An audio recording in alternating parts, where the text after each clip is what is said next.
Hey Luxury Home Show, my name is Susanna. Welcome to my home. The area is cladded with black wooden timber, and when you walk inside it's quite different from the outside because inside is bright and light, where you have used lots of light wood and exposed beams.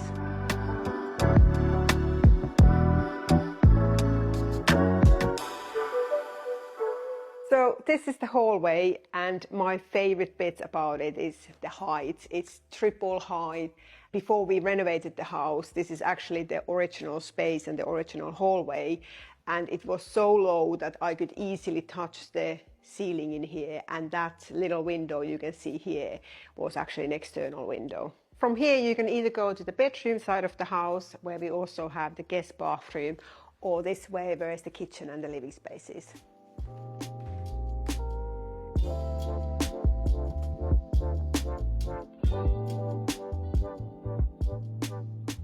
Here is the kitchen. We moved the old kitchen from other side of the house to this room, which used to be the absolutely worst room in the house. It didn't have any windows and the ceiling was very low. So during the renovation, we knocked through the empty lofts and added these two big windows. Probably my favorite features in the kitchen. They bring up so much light, and I love the views over bath from them. Kitchen cabinets are from Pretty Standard. The worktop is Decton by Cosentino. The tap is from Cooker. The tiles are from Mosaic Factory. And the appliances are Fisher & Paykel. We painted the cupboards with pink ground from Farrow & Ball, which is this really lovely, soft and quite warm pink. Choosing the pink was quite a bold choice for me, and I was unsure about it for the first few days, but after about a week I fell in love with it, and I'm really pleased that we went with it. We decided to leave the original beams exposed, and I'm really pleased we did do that because I feel like it brings so much warmth and coziness to the space. Having just white ceiling would have looked quite cold and clinical, so I'm really pleased we left them exposed. The renovation process took 2 years all in all. The first year was spent getting the designs finished and fine-tuned and getting the planning permissions and finding builders and starting the sourcing process as well. And then we moved out for about 9 months, which was when the actual renovation was done, but we moved back in when it wasn't quite completely done yet. Just had enough of living in our little temporary flat at that point. When we were renovating, we didn't do any extending the footprint. We just kept it as it was, and we inherited this slightly quirky shape in the kitchen. And I had already decided I wanted to have this big display cabinet with glass doors where I can keep all my treasures and my vintage crockery. And on the left hand side, we created this small little pantry that just has the shelving and few hooks where we just keep the dry foods. And these doors, they weigh 96 kilos each. The biggest hurdle was that we started the renovation project a few months before the pandemic hit.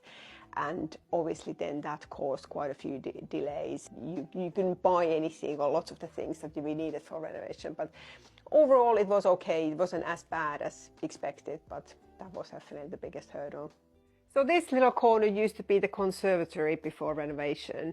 It had a plastic roof and these old sliding doors in here, which we replaced with these big sliding doors, which are so lovely for light. We also have one window in there and the roof light, which both bring so much light for us, which is lovely. We use the space mainly during daytime. If we have any guests over, we often have a coffee in here, and my children also like to hang in here when we are cooking, because it's really nice and close to the kitchen. Sofa is from sofa.com. It's currently covered with this blanket because it's winter, and we have a Cocker Spaniel who loves getting muddy and running around, so just to protect it a little bit. And the light is from Nyky. So here is our dining space. The dining table is an IKEA hack. We used an old IKEA table we had in our old house, and I got this new top for it. It's I think saltstone, like this marble effect. And these chairs always get lots of questions on Instagram. They are from Cox & Cox, but I don't think they sell them anymore, unfortunately. So this piece here is not actually a lamp, although I guess it could be. It looks like it's one. It's just a decorative lantern, but I really like the look of it, so that's why I have it hanging in here. So then the next, we are now moving to the more the living room side of the house. We have this seating area in here, which we also use mostly on the daytimes. We have a bit of a jigsaw project ongoing in here. It has taken us much longer than expected to finish it. I'm a Nordic, and I think my interior style is very much reflected from my childhood and growing up in a country where winters are very dark. So we are all about maximizing the daylight. So that's why we have lots of big windows and lots of light materials, because I just feel most at home when it's very light and bright. Finally, this is our little TV room, which we mainly use in the evenings. I like having the corner sofa in here because it feels like it closes it off. And we also have these half shutters in here, which makes the space look quite cozy in the evenings. We recently had this media wall fitted in here, and it's been such a good addition because it used to be such a useless little recess before, whereas now we have lots of storage, and I can also display here some of my favorite. I guess it's called curated clutter really, but I like having stuff on display. So I started my Instagram about 8 years ago after I had left my corporate job as a pharmaceutical scientist, and I post all sorts of things, mainly home decor, style and beauty type of content these days. Compared to my previous career, I really enjoy running my own business and I love the freedom and being able to be in charge of my own time. So now we're going to go upstairs. I chose these metal balustrades because I really wanted to have them quite slim profile, and I really like the style of them. And from up here in the landing, you can also see the front door and the entrance hall where we were earlier. And this is now actually the new part of the house. So when we were doing the renovation, we built this floor up. So this didn't exist here before. The first room here is my studio, this way. My favorite features are probably the tall ceilings and this internal glazing, which we had made at the same time as we had the pantry doors. I also love this tall window and the cream views, because we are so high up we can see over the trees miles away that way. So after the pandemic, when lots more people were working from home, my husband suggested that he could share this office with me, which we declined, and now he has a little desk in our guest room which he uses when he works from home. Next up is our principal bedroom. I think my favorite thing about it is it's really lovely and spacious. I've never had a big bedroom like this, so it feels really very luxurious to me.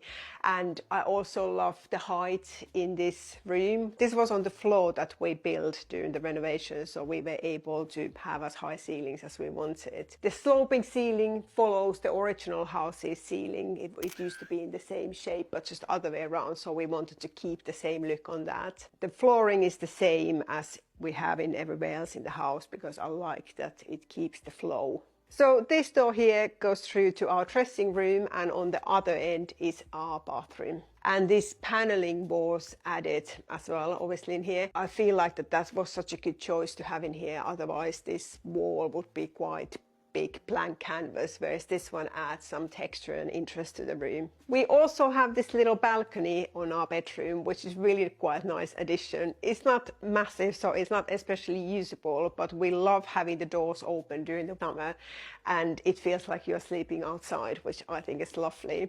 In this corner of the balcony, we have an old beech tree. I think it's about 400 years old, and it's absolutely gigantic. And during the summer months, when it has all its leaves, it feels like we are sleeping in a tree house. Let's head inside of the bathroom now. So in this room we have obviously the sinks and the bath and a walk-in shower. And I think my favorite feature in here is the bath in front of the window. We have such a nice view from the window. We can see the Royal Crescent in Bath from here. And here is our dressing room. I say ours. My husband is more of a minimalist, so he has literally one section and I have all the rest. It's a really, I feel really, really lucky to have such a nice space for my dressing room. I've never really had a dressing room before, so I really do love this little room. On my Instagram, I share often about my style and what I've been wearing. And on the description box, there's links to the Klarna shop where you can shop some of my outfits too.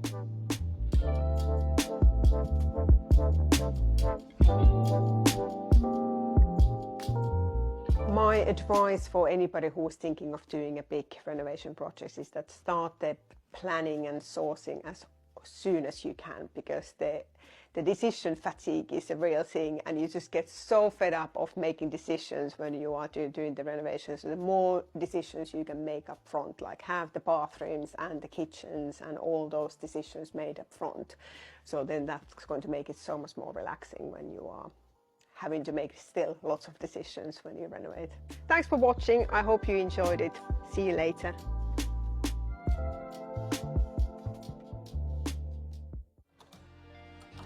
Hi Luxury Home Show, I'm Sophie Patterson, I'm an interior designer and welcome to my home.